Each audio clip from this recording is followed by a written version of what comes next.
आज हम उपस्थित हैं राजकीय निराला पार्क उद्यान में। यहाँ पे कुछ बच्चे आज आए हुए हैं एसएससी में। इस समय आपको भी पता है, सब लोगों को पता है कि एसएससी में इस समय बहुत ज़्यादा धांधली चल रही है और लगातार पेपर लीक हो रहे हैं।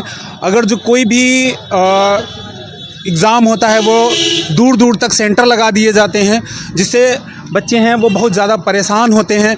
आज हम आपको मिलाएंगे उनसे। स्वागत है आपका हमारे जनसंकल्प न्यूज़ में और हम डायरेक्ट आपको इन बच्चों से मिलाएंगे जो इस समय तैयारी करते हैं। पता लगा कि एग्ज़ाम देने गए, एग्ज़ाम हॉल से निकले और घर भी नहीं पहुंच पाते हैं और घर नहीं पहुंच पाते उससे पहले ही एग्ज़ाम लीक हो जाता है। पता चला कि फॉर्म डालो 2025 में, जो रिज़ल्ट उसका फाइनल आता है वो 5-5, 6-6 साल बाद आता है। और इस तरीके से चलेगा तो जो युवा है इस तरीके से पढ़ेगा तो कैसे पढ़ेगा, वो बहुत ज़्यादा डिमोटिवेट होगा। आज हम मिलाएंगे इन बच्चों से, इनका क्या कहना है। क्या नाम है आपका? हरिओम यादव जी, उन्नाव से। आज यहाँ सब लोग इकट्ठे हुए हैं। उसका कारण हम जान सकते हैं? उसका कारण तो पहला ये है कि एसएससी फेयर एग्जाम नहीं कराती है। उसके बाद एक क्वेश्चन सेम होता है, उसके आंसर दो होते हैं, एक गलत होता है और वही दूसरा सही होता है। ये एसएससी की नाकामी है कि एक क्वेश्चन के 2 आंसर होते हैं और जब क्वेश्चन बच्चे सही करने के लिए उनसे 100 रुपये लिया जाता है। क्यों लिया जाता है? क्योंकि जब उन्होंने गलत क्वेश्चन बनाया है तो 100 रुपये क्यों लेते हो हमसे?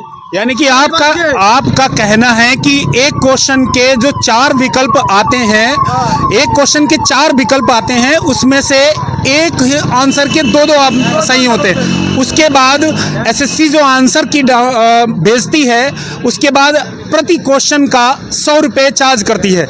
हम यही बच्चे इस वजह से इतना रुष्ट हैं। बताइए, बताइए, बोलिए आप। मैं 30 तारीख को पेपर। क्या नाम है आपका? पहले मेरा नाम अभिजीत कुमार है, उन्नाव से। मैं अपना 30 तारीख को पेपर देके आया था। पेपर किस चीज़ का? मैं अपना सिलेक्शन पोस्ट फेज 13 का पेपर देके आया हूँ। उसमें हुआ ये कि पेपर के दौरान सर्वर चला जाता है, माउस क्लिक करना बंद कर देता है और टाइमर चलता रहता है। बच्चों का टाइम जा रहा है, बच्चा पेपर कर नहीं सकता है।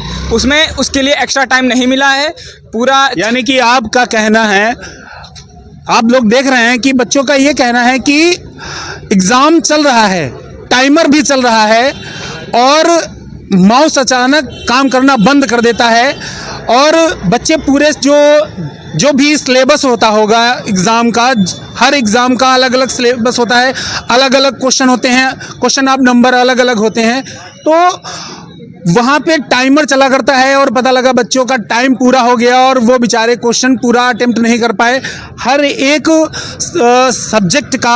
आप यही कह रहे हैं? उसके ऊपर से मैं एक चीज़ और जोड़ना चाहता हूँ कि क्वेश्चन के आंसर पहले से हाईलाइटेड आ रहे हैं। इंग्लिश में 6 क्वेश्चन के आंसर पहले से हाईलाइटेड आ रहे हैं। तो जब आंसर पहले से हाईलाइटेड आएंगे तो पढ़ने का क्या फ़ायदा है? मान लीजिए किसी के में 6 आए तो किसी के में 50 भी आ सकते हैं। यानी कि आपका कहना ये है कि जो एग्ज़ाम होता है तो उसमें जो क्वेश्चन आंसर हैं वो पहले से हाईलाइटेड होते हैं, यानी कि कहीं तक कुछ गड़बड़ चल रहा है। जी बिल्कुल। तो हमारा यही है कि फेयरनेस कॉम्प्रोमाइज़ हो रही है। यहाँ पे फेयरनेस कहाँ गई? क्योंकि जब आंसर पहले से हाईलाइटेड होगा तो हमारे पढ़ने का क्या फ़ायदा है? बच्चा और ना पढ़ने वाला बच्चा दोनों कॉम्प्रोमाइज़ बराबर हो जाएगा तो हमारे लोगों को पढ़ने का क्या मतलब है?